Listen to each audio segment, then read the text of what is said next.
दोस्तों मेरा नाम है हम्माद और आप देख रहे हैं रिस्की रूट। अभी इस वक्त हम मौजूद हैं दिल्ली यूनिवर्सिटी गेट नंबर 4 के बाहर, जहां पर देख सकते हैं आप रितु सिंह का यहाँ पर प्रोटेस्ट चल रहा है और 62 डेज़ हो गए तकरीबन। तो हमारे साथ जुड़ी हुई है मैम रितु सिंह जी, तो उनसे बात करते हैं। Hello ma'am. जी हेलो, बहुत बहुत शुक्रिया आपका। बढ़िया, बहुत बढ़िया हूँ। आप बताएं क्या चाहते क्या मैम आप? न्याय। दिन से आपने जो एक स्लोगन दे रखा है, नौकरी नहीं न्याय चाहिए, बस यही चाहते हैं, न्याय चाहते हैं, हॉलिस्टिक जस्टिस चाहते हैं, कंप्लीट जस्टिस जिसके बीच में कोई समझौता ना हो।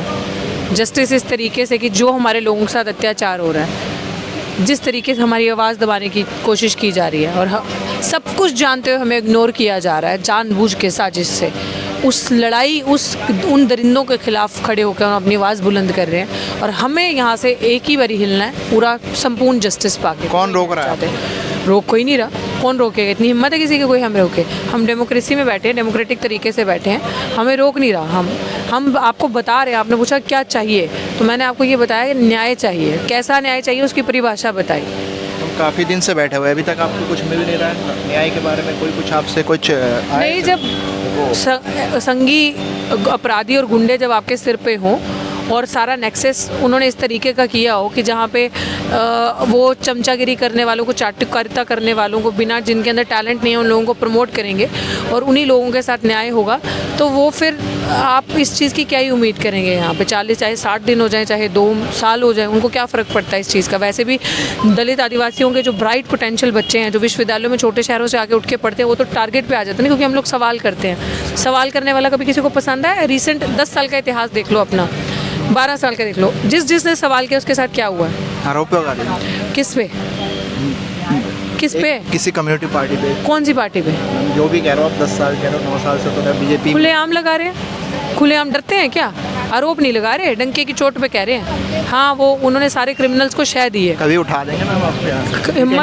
हिम्मत है तो कर, तो डिटेन कर लेंगे तो क्या हो गया? वापस आ जाएंगे? हैं, जेलें भर देंगे इनकी। किस किस को करोगे डिटेन मेरे साथ? किस किस को करोगे? यहाँ पे फिर एक को नहीं, पूरे समाज को डिटेन करना पड़ेगा। ऐसे नहीं बैठे हम यहाँ पे, और डरते नहीं हम इनकी जेलों से। अगर हमारे अंदर डर होता ना इन चीज़ों का, तो हम यहाँ बैठे ही नहीं होते।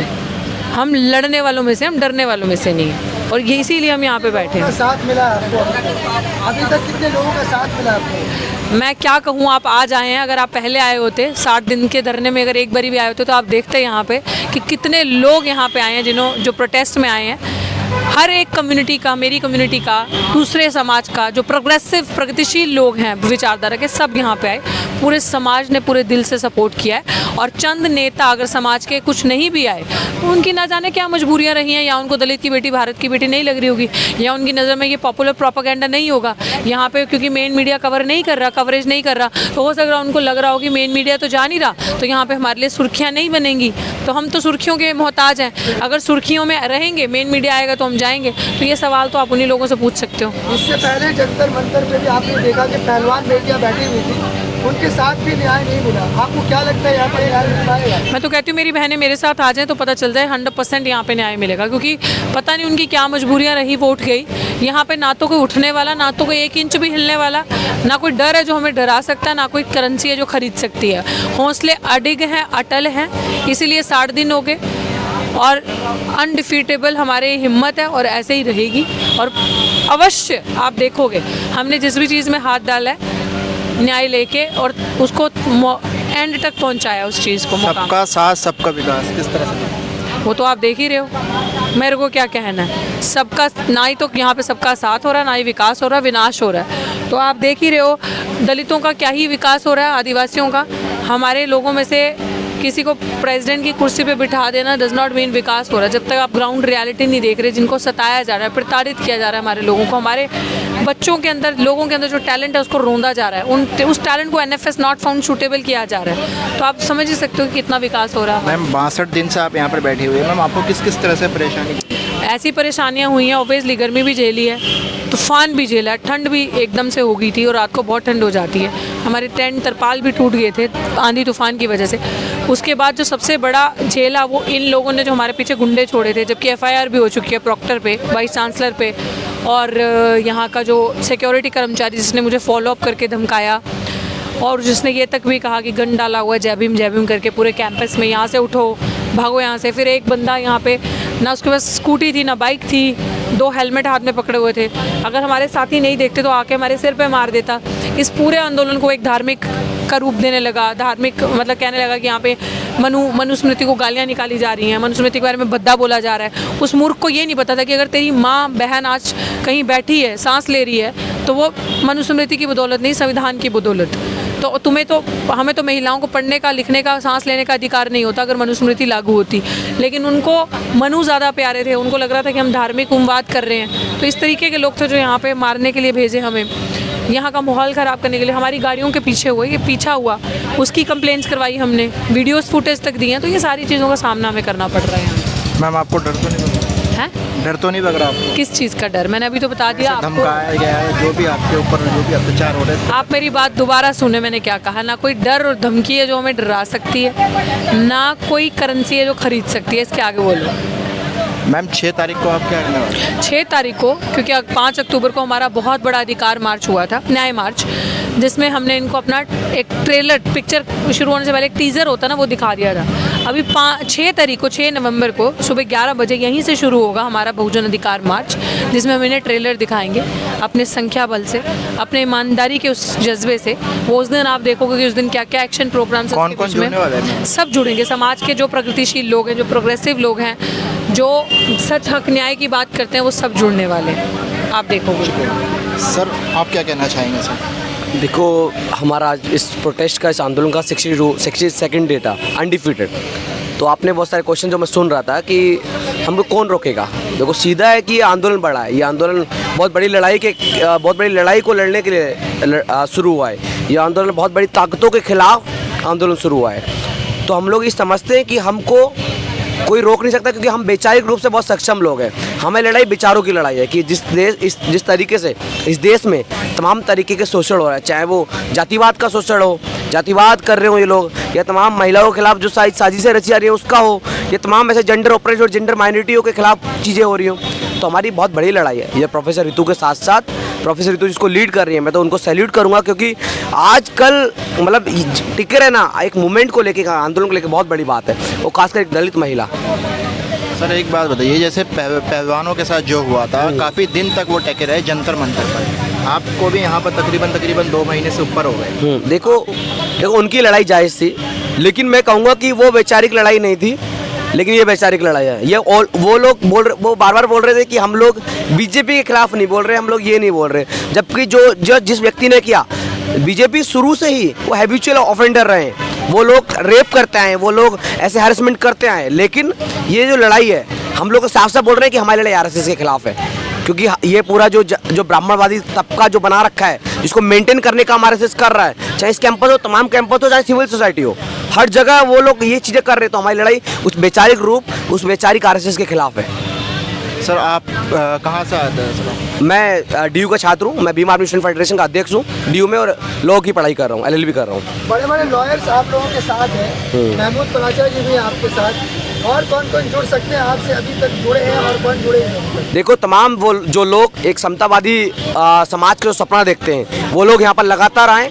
हमारा 5 तारीख को बहुत बड़ा आंदोलन था, कम से कम 3 से 4 हज़ार उसमें लोग थे। आप देखते, आपको शायद वीडियोस मिल जाएंगी कि उसमें हर तरीके के लोग हों, चाहे कोई सी पार्टी से हों, लेकिन वो चाहते हैं कि एक ऐसा सोसाइटी बने जो अम्बेडकरवादी समाज का सपना देखते हैं, जो लोग चाहते हैं बहुजन समाज की जो सोसाइटी है वो बने। तो वो सारे लोग आए थे, चाहे महमूद पनाचा साहब तो हैं ही, वो तो इस प्रोटेस्ट में पहले दिन से ही लगे हुए हैं, लेकिन ऐसे तमाम नेता लोग भी आ रहे हैं।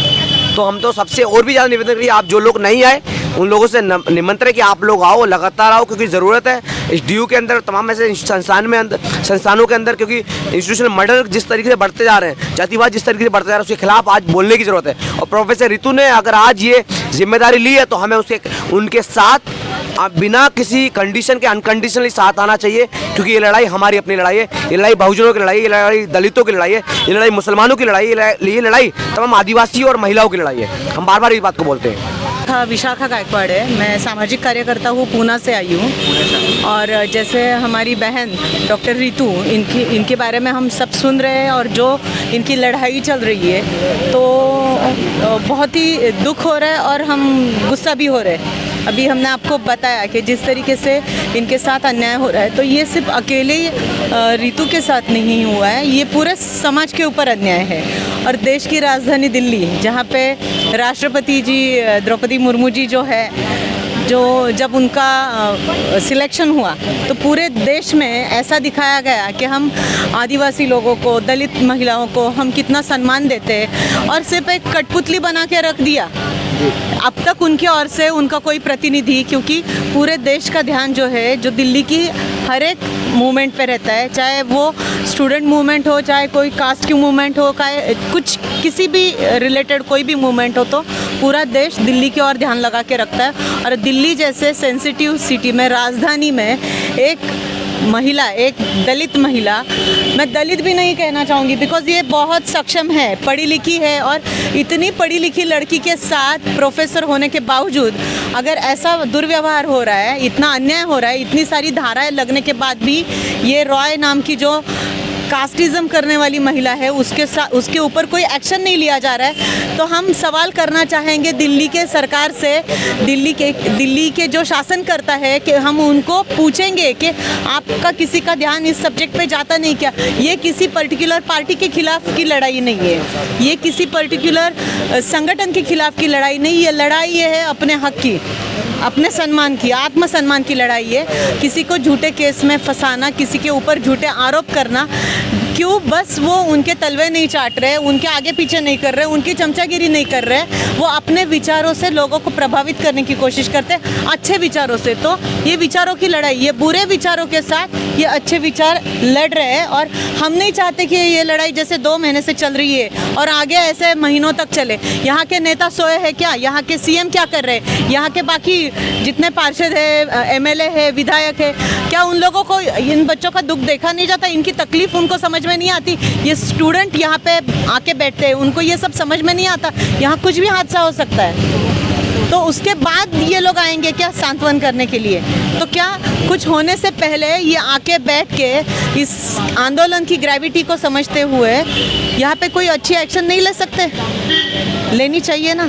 तो इसके लिए हम लोग चाहते कि यहाँ दिल्ली में इतनी बड़ी बड़ी नेता जिनको पूरा देश फॉलो करता है, चाहे वो शीला दीक्षित जी हो, चाहे स्मृति ईरानी जी हो, चाहे सुषमा स्वराज जी हो, इन नेताओं को हमने हमेशा एक आइडल माना है कि बाबा देश की राजनीति में इतने बड़े स्थान पे, दिल्ली जैसे राजधानी के शहर में ये महिलाएं काम करती है। तो क्या ये महिलाएं अगर इतने बड़े पद पे आके, इतने बड़े पार्टी में काम करके, अगर इनकी विचारधारा, इनके दिमाग ही नहीं खुले, तो ये अनपढ़ और गंवार औरतें हैं, इनको मैं फॉलो करना पसंद नहीं करूँगी। क्योंकि अगर उनको अभी भी सिर्फ कास्टिज़म में ही अटक के रहना है, तो उनके शिक्षा का कोई फ़ायदा नहीं, उनके बड़े होने का कोई फ़ायदा नहीं। इतनी बड़ी बड़ी नेता है इस दिल्ली में होने के बावजूद, अगर एक लड़की को, एक प्रोफेसर को, केवल वो शेड्यूल कास्ट कैटेगरी से है, इसके लिए अगर उसको सपोर्ट नहीं कर रही है, तो ऐसी शिक्षित महिला का कोई भी उपयोग नहीं है, ऐसा मैं कहना चाहूँगी। जी मैम, सबका साथ सबका विकास हो कहने के बावजूद भी इतना दिन मतलब वेट करना पड़ा, 62 डेज से यहाँ पर बैठे रहना पड़ा, इसमें जी कहेंगे आप? वही तो है कि इन्होंने इस आंदोलन को बहुत हल्के में लिया है। इनको लगा कि रितु जी अकेली है या चंद बच्चों को लेके आंदोलन कर, ऐसा नहीं है। रितु जी के साथ पूरा समाज जुड़ा है, और समाज, मैं ये नहीं कहूँगी कि समाज बोले तो सिर्फ पर्टिकुलर ओबीसी या शेड्यूल कास्ट के ही लोग, बहुत सारे ऐसे लोग भी आएंगे जो विचारों से दलित नहीं हैं, और जिनके विचार ही दलित है, तो वो किसी भी कास्ट में रहेंगे, उनके विचार ही खराब रहेंगे, दूसरों का विकास करने के नहीं, दलित खराब है ही नहीं। तो ऐसे लोग जो है जिनके विचार ही खराब रहेंगे, तो उनको हम साथ में जोड़ेंगे ही नहीं। बाकी तो पूरा समाज, पूरा देश इनके साथ है।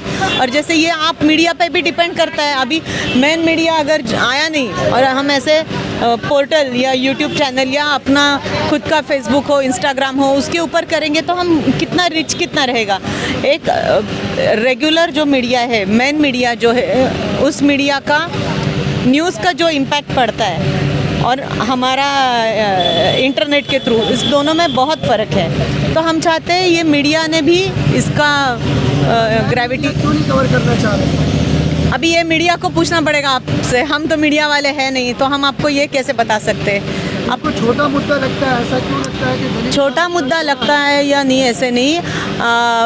एक्चुअली आप भी मीडिया वाले हो और हम किसी का अपमान करना पसंद नहीं करते, लेकिन मीडिया खुद इतना ताकतवर होने के बावजूद भी आज का मीडिया एक पर्टिकुलर किसी भी पार्टी का नाम मैं नहीं लूँगी, लेकिन हाँ, तो वो पहले जैसा रहा नहीं। वो जो धार थी ना मीडिया में, वो धार नहीं बची, समझ रहे। और आपको बहुत अच्छे से मालूम है ये क्यों नहीं बची, क्या हो रहा है। ऐसा नहीं होना चाहिए। मीडिया का काम है हर एक सेक्टर में, हर किसी भी विषय में कुछ अगर होता है, चाहे वो छोटी सी छोटी बात हो, चाहे बड़ी बात हो, वो आम जनता तक, पूरे दुनिया तक, पूरे समाज तक पहुंचाना, वो काम बाद में वो समाज तय करेगा कि क्या सही है क्या गलत है।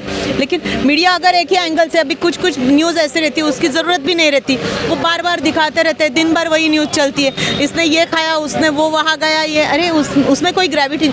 यहाँ इतना बड़ा समाज का इशू चल रहा है, अगर यहाँ कुछ थोड़ा भी ऊंच नीच हुआ तो क्या आग लग सकती है। आप समझ, एक छोटी सी चिंगारी पूरे देश में फैल के बहुत बड़ी आग लग सकती है। और इतने सेंसिटिव मुद्दे को अगर इतना हल्के में राजधानी के शहर में ये हो रहा है, ऐसा किया जा रहा है, तो सोचो एकदम गांव में, एकदम जो हाँ, जो अविकसित स्टेट है, जहाँ पे ज़्यादा डेवलपमेंट नहीं है, उनके साथ क्या क्या होता होगा। उनकी तो आवाज़ ही कभी हम तक आएगी नहीं, हम तक पहुँचेगी नहीं। तो ये बहुत ही खेदजनक बात है। शुक्रिया मैम हमारे साथ जुड़े रहने के लिए।